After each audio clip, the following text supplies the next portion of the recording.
लोकसभा चुनाव में बीजेपी के रथ को रोकने के लिए इंडी अलायंस आगे खड़ा है और लगातार ये दावे किए जा रहे हैं कि तमाम दिक्कतों के बावजूद इंडी अलायंस एकजुट है।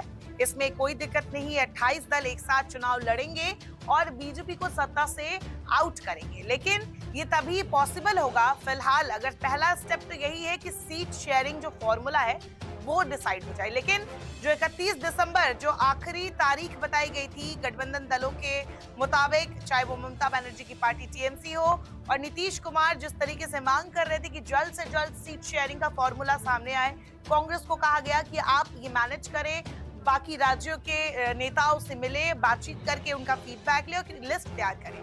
कांग्रेस 4 जनवरी को एक मीटिंग कर रही है, बड़ी बैठक दिल्ली में सोनिया गांधी खड़गे के साथ, जिसमें सीट शेयरिंग फॉर्मूले पर काम हो सकता है कि वो अपना जो लिस्ट है वो फाइनल कर ले।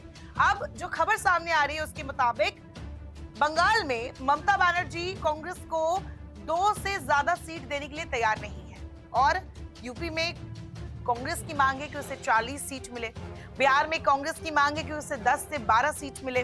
तो इन सब पर अभी असहमति ही नजर आ रही है जो फिलहाल की खबर है, क्योंकि बंगाल में टीएमसी का कहना है कि टीएमसी का प्रभाव अलग है और टीएमसी ये भी कह रही है कि हमें यहाँ अनुमति देनी चाहिए अंतिम फैसले लेने के लिए। वही जो लगातार टीएमसी की तरफ से ये भी कहा जा रहा है कि इंडिया गठबंधन का जो संयोजक है वो खड़गे को बनाया जाए, क्योंकि वो दलित चेहरा है, इंपॉर्टेंट है और लगभग 58 सीटों पर उनका प्रभाव है। तो ये भी कहा जा रहा है।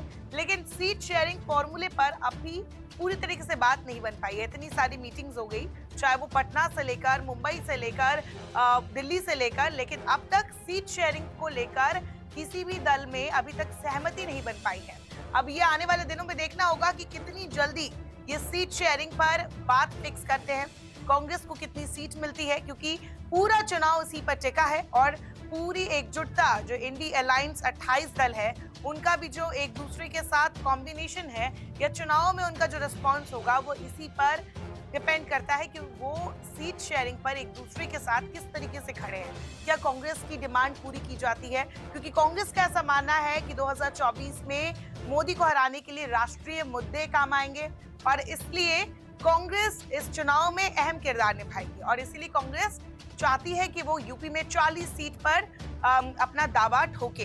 अभी 40 सीट कौन कौन सी ये आपको बताते हैं।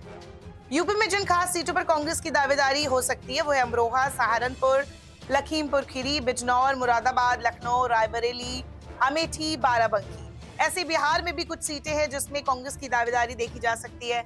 कटिहार, किशनगंज, पूर्णिया या कटिहार में से कोई एक, औरंगाबाद, भागलपुर, बक्सर, सासाराम, मोतिहारी या वाल्मीकि नगर में से कोई एक। इसी तरह नवादा और पटना, ये जो है वो कांग्रेस इन सीटों पर दावा कर सकती है। हालांकि अभी ये बातें कंफर्म नहीं हुई है, लेकिन आने वाले दिनों में पता चलेगा कि सीट शेयरिंग पर क्या बात बन रही है। लेकिन निश्चित तौर पर जिस तरीके से पश्चिम बंगाल से ममता बनर्जी ने ये कह दिया है कि 2 सीट से ज्यादा वो कांग्रेस को नहीं देंगी, तो ये भी एक कहीं ना कहीं देखा जा रहा है कि क्या इंडिया गठबंधन में सब कुछ ठीक ठाक होगा आने वाले दिनों में 2024 चुनाव तक। क्या ये गठबंधन टिक पाएगा, क्या ये दल आपस में मिलकर चुनाव लड़ पाएंगे।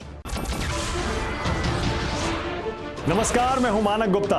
अगर आपको हमारा ये वीडियो पसंद आया हो तो इसे लाइक और शेयर जरूर करें और हां, हमें सब्सक्राइब और फॉलो करना ना भूलें ताकि आप देश और दुनिया की कोई खबर मिस ना करें। तो जुड़े रहिए हमारे साथ और देखते रहिए न्यूज़ 24।